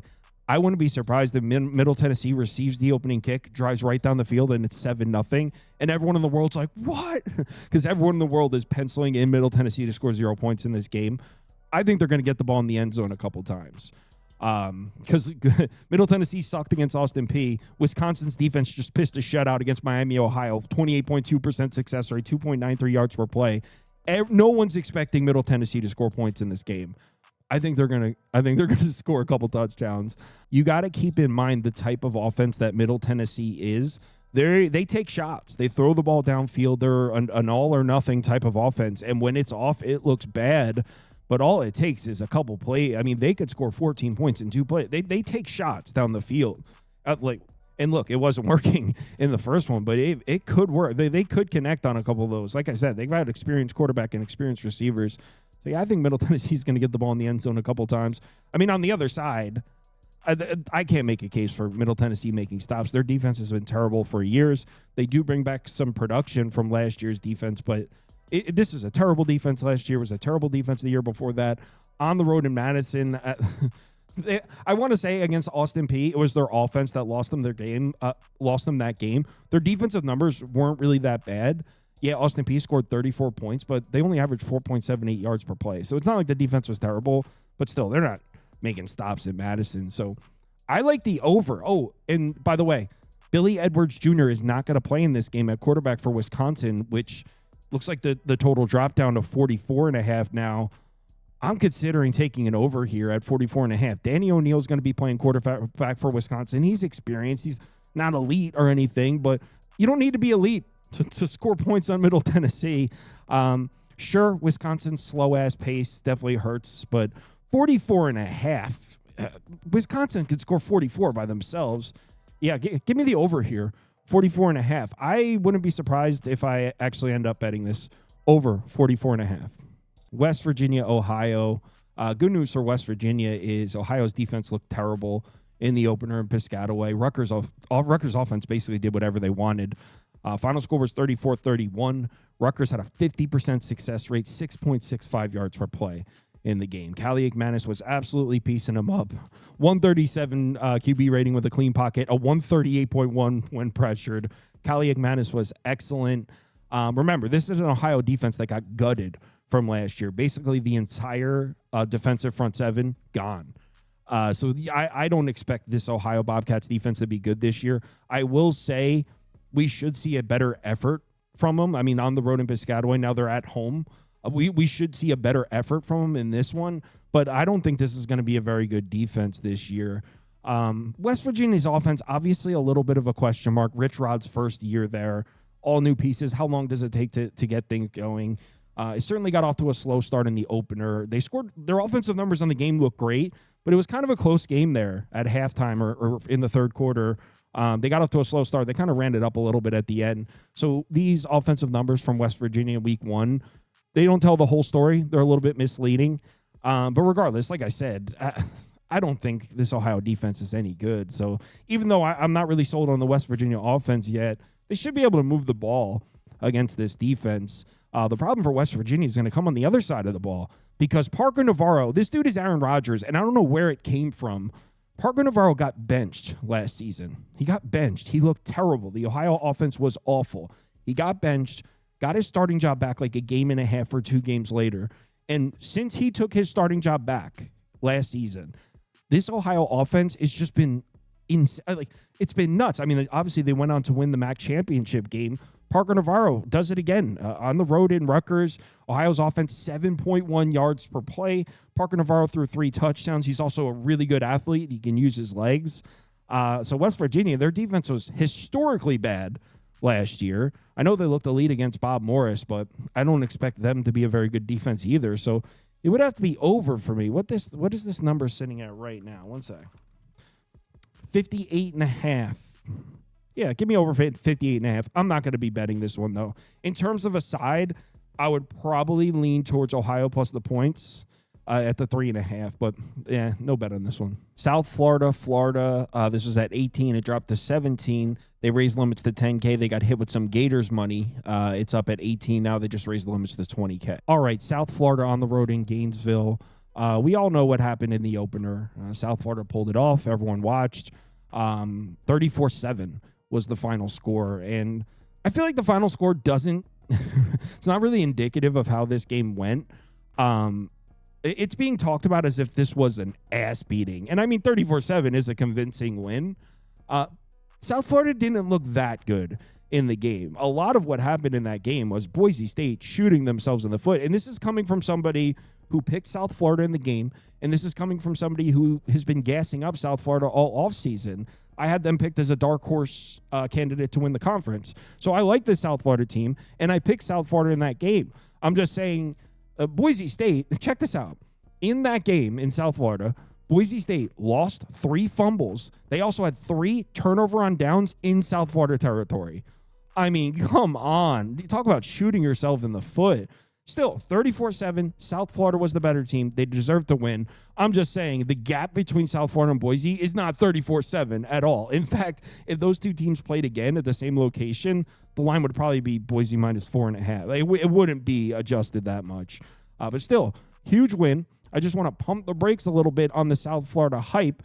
This offense had a 34% success rate against Boise in the opener. They were struggling to move the chains. They did make a couple plays, but I'm a little worried that the offense was struggling to get first downs here, because as big on this team as I am, they're about to go on the road into the swamp, and this Florida Gators team is very strong on both sides of the ball. This is a very, very good football team here, and in the swamp is never an easy place to go score points. So I think it's going to be a long afternoon here for Byron Brown. I think Florida's defense is going to be a nightmare for him. Boise State's defense was giving him problems. So, yeah, I'm not really sold on South Florida going into the swamp and moving the football in Florida.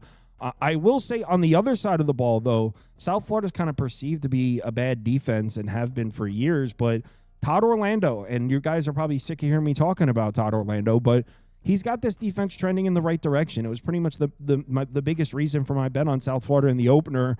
They made this higher before the 2023 season, and this South Florida defense has just been trending in the right direction. Obviously, they open up, made some plays against Boise State. The fumbles, you create some fumbles, maybe a little bit of luck there, but big fourth down stops. This South Florida defense was great in the opener, and I think this is a pretty good defensive unit. So, look, do I expect them to make stops against Lagway? Florida's got most of its offensive line back. No, but I think they could put up a fight, which is why the way to go in this game would be under 57.5, right? I mean, I think I think Byron Brown's really going to struggle.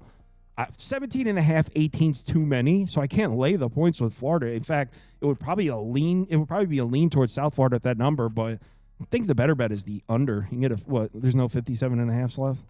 There's a 57.5 on Circa. All right, give me under 57. There's one on Caesars right now as I'm looking. Lean towards South Florida plus the points, under 57.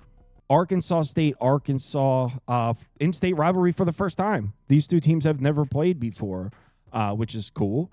So Arkansas State, disappointing season. I know they've improved every year under Butch Jones. I mean, they went from 2-10 to 3-9 to 6-7 to 8-5. So how can you say anything negative? Like, they're trending in the right direction, and that is true. But last year, there were some high expectations for Arkansas State. Arkansas State was being mentioned in teams that could win the Sun Belt, and to go 8-5, and 2 of their losses in particular. So they finished third in the Sun Belt West. I think it's the Sun Belt West. They finished third in their Sun Belt division. The 2 teams in front of them were Texas State and Louisiana. Those are the 2 games you needed to win. You needed to beat Texas State. You needed to beat Louisiana. They lost by like 40 points in both those. They got absolutely smoked in both those games. So you go 8-5 when you had high expectations, and then the 2 games you needed to win, you didn't even show up. You got cooked. So a little bit of a disappointing season for Arkansas State. Mostly on the defense was so bad. It was one of the worst defenses in the country. They were 125th in DFEI.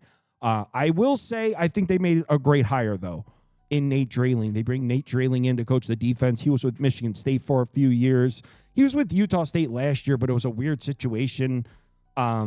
He found out he was going to be the head coach like 3 weeks before the season or something. So he was supposed to be the DC. Then he was like on vacation with his family in Europe. And he got a call like a few weeks before the season and was like, oh, you're going to be the head coach. So, yeah, weird situation last year at Utah State. Anyway, I think they made a good hire with Nate Drayling, a defensive coordinator. It's just, does he have the pieces for this defense to make an immediate turnaround? I think it gets better, but I'm not going to go as far to say it'll be a good defense. And on the road against Arkansas, forget about it. Taylor Green's an electric athlete. Arkansas is going to move the ball against Arkansas State. Even if you think Arkansas State's defense is going to be better, they're going to move the ball. Where I think Arkansas State can put up a fight is on the other side of the ball, man. Jalen Rayner, remember, 2023, he was a Sun Belt Freshman of the Year. A little bit of a inconsistent play in 2024, kind of got forgotten about a little bit. He's a great athlete, and he opened up the season 344 yards, 11.1 yards per attempt, 3 touchdowns, no interception. I know it was a FCS opponent, but I think he can make some plays, and I kind of want to bet Arkansas State in this game. I know, look, Arkansas could probably win this game by 4 touchdowns if they want. Well, I shouldn't say if they wanted. It's just, and this is what I'm about to say, entirely speculation. I want to be clear, entirely speculation. I kind of feel like this game would mean more to Arkansas State than Arkansas. I mean, the Hogs they're going to Oxford to play Ole Miss on deck. Meanwhile, the first time this in-state rivalry is being talked about, I feel like Arkansas State's kind of playing with house money. It's like, if they lose, it's like, oh yeah, well, you went on the road against an SEC team, and if they win, I don't know. I think Arkansas I wouldn't be surprised if this is a back and forth game and Arkansas State has a shot to win at the end, truly. So I think I'm going to bet Arkansas State here, plus 24. Can you still get that? Nope, it's 20. Oh, yes, you can. You can still get a 24. So give me Arkansas State plus 24. Let's see ourselves. I would love to see a game here. Missouri State, Marshall. I don't know anything about Missouri State. Just like Delaware, I'm waiting a few weeks before I do any of their games. Also, Marshall's brand new as well, so this is a straight pass. North Carolina, Charlotte. We've got 2 teams coming off embarrassing openers. We all know what happened to North Carolina. We all watched it on Monday night. 48-14 was the final score. TCU beat the life out of North Carolina, and I had North Carolina plus 3.5 in the game. Sucked. But the other one I had right, and Charlotte, oh man, App State killed them. 34-11 doesn't, I mean, they beat the hell out of them. So we got 2 teams coming off really disappointing openings. So which of these embarrassed squads bounces back? Tough to say. I mean, I'm not big on Charlotte this year. I wasn't big on Charlotte coming into the season. Like I said, I picked App State in that game. Tim Albin's a great head coach, and college football heads are loving the future for Charlotte, and it's hard to disagree with that. They've got a lot of money. They're dumping millions of dollars and putting this like brand new VIP. Like they're dumping millions of dollars into the stadium. It's going to be beautiful. They made the head coach, Tim Albin, just won the MAC championship game with Ohio. So it's got a bright future. It's just they don't have the talent right now. There's just not a lot of great FBS talent on this roster. So I don't really know how much I'll be betting Charlotte this season. Maybe in the second half if Tim Albin gets it together. But as of right now, I won't be placing any bets on Charlotte. They look really bad against App State. I think North Carolina, definitely some concerns in the opener.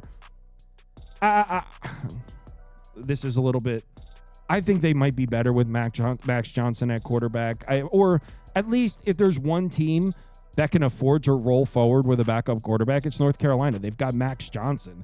He's got years starting experience. He started with LSU, started with Texas A&M. He was the starter last year at North Carolina before he tore his ACL. So, I mean, Max Johnson, Brad Johnson's son, Super Bowl champion son, plenty of experience. So I think they're fine with Max Johnson. In fact, it kind of looked better when he took over in the game, even though they were down like 40 at that point. But if Gio Lopez isn't able to go, and I don't think he's going to, they'll be fine with Max Johnson. And I don't think they'll have any problems throwing the ball on this Charlotte defense. Keep in mind, A.J. Swan just pieced them up bad. A.J. Swan, 368 yards, 8 touchdowns, 8 yards per attempt, 3 touchdowns. Had no problems throwing the ball in this Charlotte defense. So whether it's Max Johnson or Gio Lopez, they're going to be able to throw the ball on Charlotte. They could probably run the ball too. I guess North Carolina or pass, but yeah, you know, I personally, I had this one at a flat 13, but now that I'm looking at it, I would probably make it like 14.5. So give me North Carolina minus 13.5. I don't have a bet in the game. Army, Kansas State. This one was at 16, got bought up to 17. Limits are now up to 20K. Still sitting at 17. Surprising. Army at Kansas State, and I was just talking about this game on the live show last night. I honestly think Kansas State is fine, and I think there's a lot of overreacting going on. So you lose to Iowa State in the opener overseas. Iowa State's one of the best teams in the country. That is not a big... you were in the game to the end. Kansas State could have won that game. You lose to one of the best teams in the country overseas. Tough loss. Sucks. But that's not like, oh, Kansas State sucks. It's not like we write them off because they lost that game. The second game, you came out flat and played an FCS team tough at home. Who hasn't done that? Oregon almost lost to Idaho last year. They came out flat. They ended up getting the win. I don't really read too much into that, the North Dakota game. And if you look at their numbers, I mean, they're fine. In their first two games, they're averaging 6.67 yards per play. They're allowing 4.57 yards per play. So in terms of just raw efficiency, yeah, they're 0-2. They've been significantly more efficient than their opponents so far. 42.2% success rate offensively, 35.6% defensively. So they've been playing decent football. Bounces haven't gone their way. I mean, if you look at the North Dakota game, they won 38-35, so it looks like their defense just got lit up. They allowed 3.09 yards per carry in the game. They're playing better than they're playing significantly better than 0-2. I think they're fine. I haven't even dropped them in my power rankings, honestly, and I think they're going to absolutely roll Army. This is not the same Army team we saw last year. They're all gone. Daly's gone. Udo's gone. They lost a ton of talent. The offensive line took major hits, and that was a really good offensive line. This is not last year's Army team. And also the quarterback, Dwayne Coleman, he's listed as questionable. He might not even play in the game. Keep in mind, Kansas State had an elite run defense last year.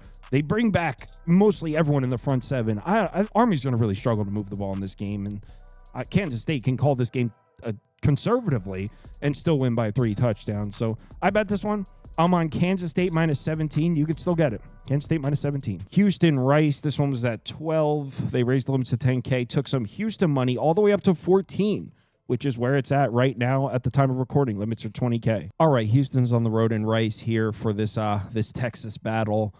Great start to the season for Rice. Great start to the Scott Abel era here. For those of you that don't follow along with Rice, Scott Abel takes over the head coaching job. They're moving to a spread option offense. Very unique. Kind of exciting. It's usually fun to watch a team like that. And they were 2 touchdown underdogs and went and won against Louisiana. So they're 1-0, pulled off the huge upset. Vibes are high with this Rice football team, but no time to celebrate because you got Houston, big game. There are 2 touchdown underdogs again at home, which I think is a little much, but we'll get into it. Something I want to say, huge win from Rice, but let's be real. The spread option offense didn't exactly look good. They averaged 3.92 yards per play. They scored 14 points in the game. What was the final score of the game? 14-12? Pretty sure it was 14-12. Let me just confirm. I don't want to misspeak. 14-12 was the final score. It was 14-12. So the spread option offense, it didn't exactly work. Now, they did have a 41.9% success rate, so they were able to sustain some drives and stay on the field here and there, but the offense didn't look good. I think the lead story of that Rice-Louisiana game would be more Walker Howard, and that Louisiana offense just looked terrible. The Rice defense held them to obviously 12 points, 31% success rate, 4.05 yards per play. Keep in mind, this was probably the most explosive offense in the Sun Belt last year. They played in the Sun Belt championship game, Louisiana. So obviously Wooldridge goes to the NFL. Walker Howard takes over at quarterback, and it didn't look good at all. He threw for 88 yards in the game, 3.8 yards per attempt with a pick. So not a great debut for Louisiana and their new quarterback. Now they're going to play Houston. Look, Houston's got Connor Wegman at quarterback, and personally, looking at the opener for Houston, I didn't watch it against Stephen F. Austin, but I can't help but think Houston didn't open their entire playbook in that one. Remember, Willie Fritz is the coach here at Houston, and he was with Tulane for 7 or 8 years, and they were throwing the ball there. He had Michael Pratt for what felt like forever. They were throwing the ball at Tulane. Willie Fritz wants to throw the ball here. He didn't really have a quarterback last year in year 1 with Houston. Now he's got Connor Wegman. Not that Connor Wegman really did anything. His numbers were all right. It just didn't seem 15 of 24. Like, they didn't really open up the playbook. Why would they in a home opener against Stephen F. Austin? So I truly think Connor Wegman's going to complete some passes. I think Houston's going to move the football on Rice. I know Rice defense looked amazing in the opener, but I think Houston's going to throw the ball on Rice. The question is this spread option Rice offense going to work against Houston's defense? And that's a really good question. I feel like we don't know much about this Houston defense. It was a pretty good defense last year, but everyone's gone. They bring back like 4 starters on this side of the ball. It does look like Corey Platt Jr. is finally going to play at linebacker. He hasn't played since 2022. He had back-to-back ACL injuries. So it looks like Corey Platt's finally going to play. They have talent. They brought in talent on the defense. It's just very new. And, yeah, they shut out Stephen F. Austin. That didn't really teach us anything. This spread option offense is not always easy to stop. I wouldn't be surprised if Rice is able to sustain some drives here. I kind of lean over. I'm not going to bet it over, but it's 38.5. I kind of lean over at 38.5. I also think 14 is crazy. I'm a little worried because I'm way off here. I have this at just over a touchdown. So, I mean, I'm not naive enough to think I have a full touchdown edge over the market. I would have this at around like a hard 7 or 7.5. So I really don't know. The market is way bigger on Houston than I am. So my picks for this game are over 38.5 and Rice plus 14. Michigan, Oklahoma. This one's been bouncing around. I'm sure the injury reports have something to do with this. Got up to 6.5. Then it looks like they took some Michigan money down to 5.5. Looks like Circa has this one at 5. Limits are now $30K. Michigan, Oklahoma, and this should be such a great matchup. And you know what? It is a great matchup. It's going to be great to watch, but the Oklahoma offensive line is kind of throwing a wrench into things. For those of you unaware of the injury report, Oklahoma's got all kinds of shit going on with this offensive line here. So they were missing 2 starters in the opener, and then their left tackle left after 6 plays. So they played the opener missing 3 starters from the offensive line. Now, Venables came out and said the 2 that missed last week will be back here against Michigan. But I don't believe anything these college coaches say about their injury reports. It's very clear college coaches are willing to lie about injury reports, and who could really blame them if they feel it increases their team's chance of winning. I'm not going to blame them for it. So we don't know what's going on with this Oklahoma offensive line. If Oklahoma's going to have the healthy offensive line, and by the way, Jaden Ott, the running back, he only played a few snaps as well, and he was banged up last year at Cal. So a lot of question marks in terms of Oklahoma running the football. Mateer did make some plays late in the game last week, kind of padded his stats. The Oklahoma offense as a whole didn't look nearly as good as the final box score indicates against Illinois State. I mean, you look, 7.17 yards per play, success rate over 50%, 35 points. It actually struggled for a lot of the game. So that's something to keep in mind because now they're playing Michigan. The defense looks to be as good as advertised, and Bryce Underwood might be in a pickle here. This Oklahoma defensive line might be the best in the country. So last year, they had 3 pieces on the defensive line that were 320-plus pounds, all 3 of them in the top 10 of tackling in the team. That's crazy athleticism, to be 320-plus pounds and be in the top 10 of in the team in tackles. All 3 of them came back this year. That Oklahoma defensive line is crazy. And if Michigan thinks they're just going to hand the ball off, walk into Norman, hand the ball off, and beat this Oklahoma defensive front running the football, it ain't going to happen. That's what they did last week. I mean, Bryce Underwood only attempted 2 passes of 20-plus yards. They're not going to be able to do that against Oklahoma's defense. So Bryce Underwood is going to have to make the throws if they want to be competitive in this game. He's going to have to at least attempt them. Now, he's the number 1 recruit in the country. I'm sure he's certainly capable of making those throws, but it's a tough call to make. Can he make them or not? Will he make them? I really think Michigan's going to struggle to run the football here. I really like this Oklahoma defensive line. Mateer, he's an electric athlete. Michigan's a tough matchup for him. If I knew, this is how I feel about the game, by the way, I'm kind of beating around the bush. If I knew Oklahoma's offense was going to be healthy, if I knew all 3 of those pieces, that Venables claims 2 of them are definitely going to play, but if I knew all 3 of those pieces on the offensive line were playing, I would lay, was it at 5? There's a 4.5. I would lay the 4.5 with Oklahoma. I would probably make this game 6 if I knew they were all playing. But if they're out and Oklahoma struggles to run the ball in this game, which they very well might, I mean, they were struggling to run the ball a little bit against Illinois State because of the injuries. If those pieces are out, I'll probably make this game like 2.5.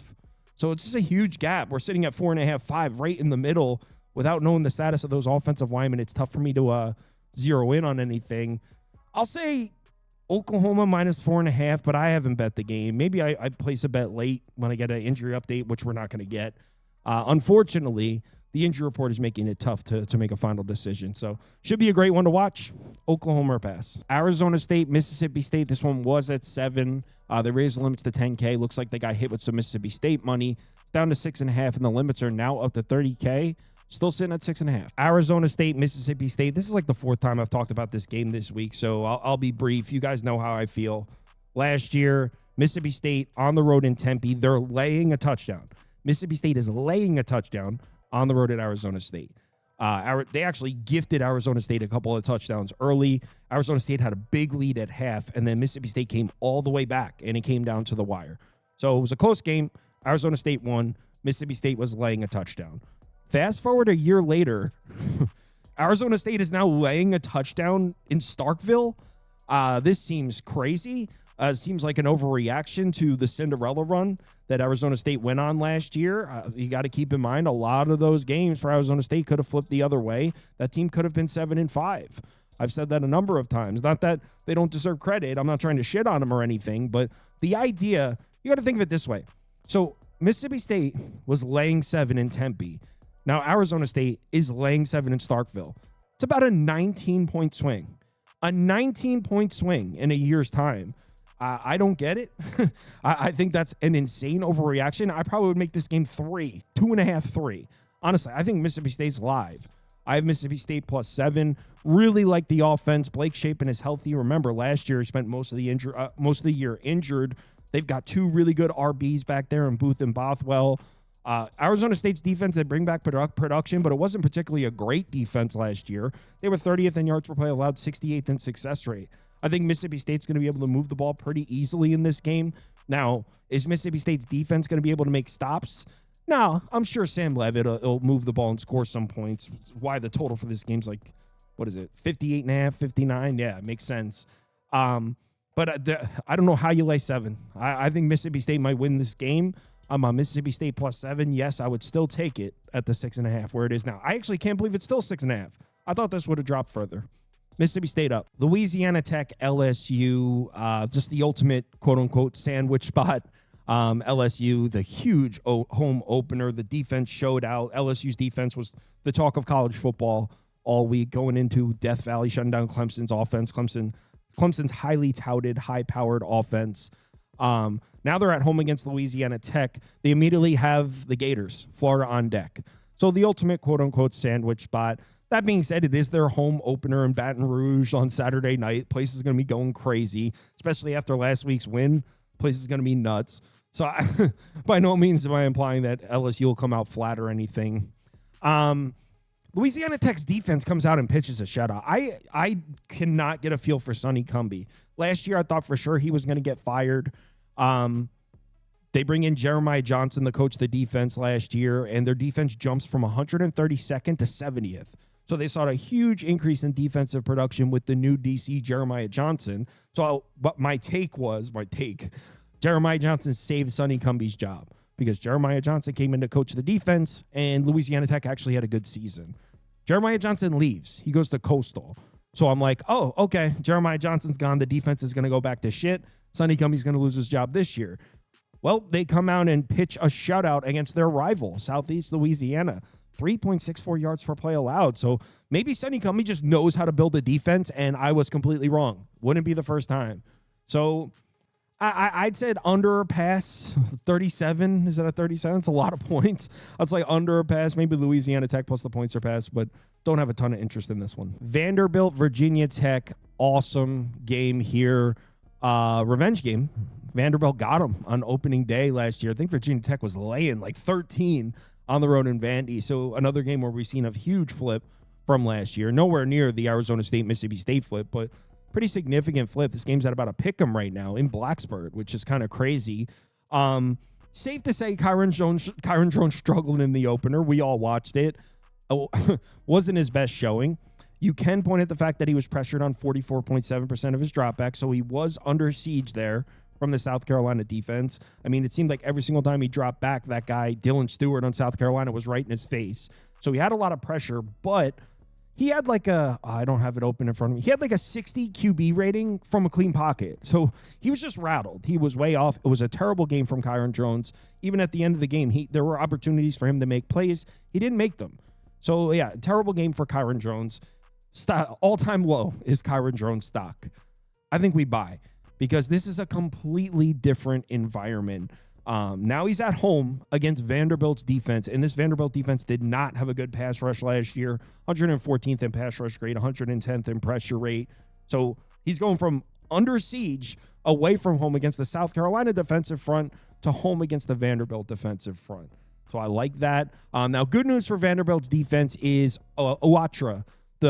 He's a starter on their defensive line. He missed the opener. It looks like he's going to be back for this game. So Vanderbilt does get a starter back on the defensive line, which is clutch. And this Vanderbilt defense should be better than it was last year. But I really think we're going to see Kyron Drones do a complete 180 and look like the hype version of Kyron Drones. I think he's going to have a great game. Keep in mind, this Virginia Tech offense did not have problems moving the football in Vanderbilt's defense last year. Pretty much the same exact Vanderbilt defense, too. Most of the same starters.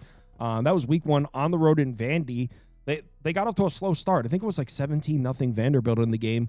But Virginia Tech ended up just going on a rampage. They scored 27 points, 6.2 yards per play, 42.2% success rate despite the slow start. So they didn't have problems moving the ball in Vandy last year, and that was on the road. At home, yeah, I think Drones is going to – I think Virginia Tech's able to move the football in this game. The question comes on the other side of the ball. Now, Virginia Tech's defense played great against South Carolina. They had the one bad play over the top, the deep ball. You had that opening drive. Then you had a punt return, which obviously isn't on the defense. Other than that, South Carolina was not doing anything in that game. So I have faith in this Virginia Tech defense, specifically up the middle. They bring back both defensive tackles and their inside linebacker there, who I believe led the team in tackles. So in terms of defending the run, I trust Virginia Tech up the middle.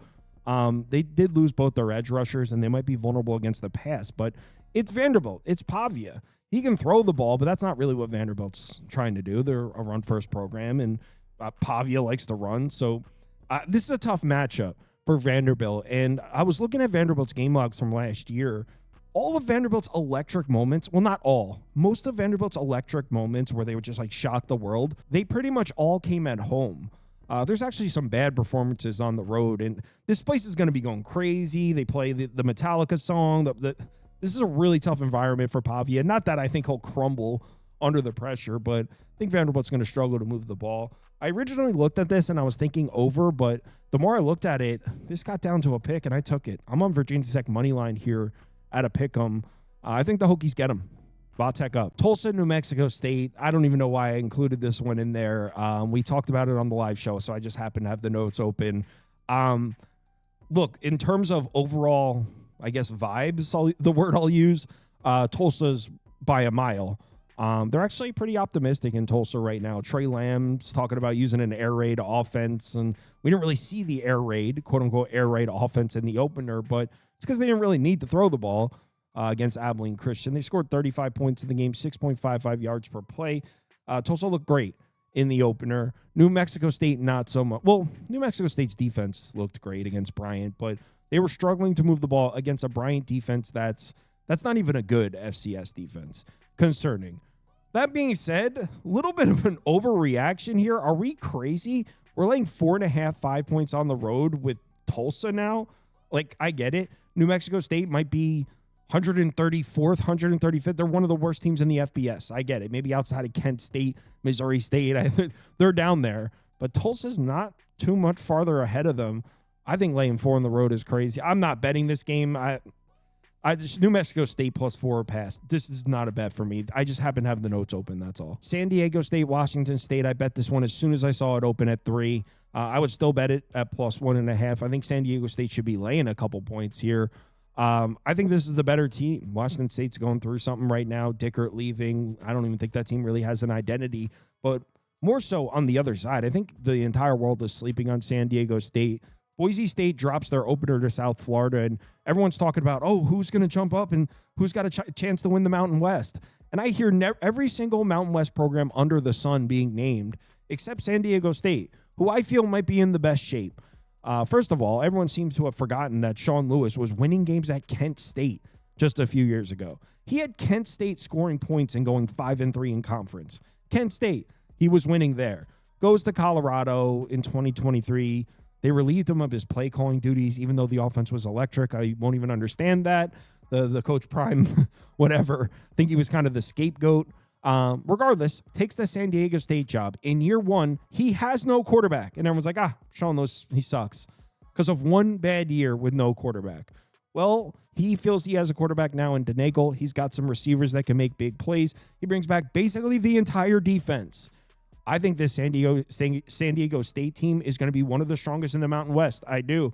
San Diego State minus 15.5 was one of my favorite plays last week against Stony Brook.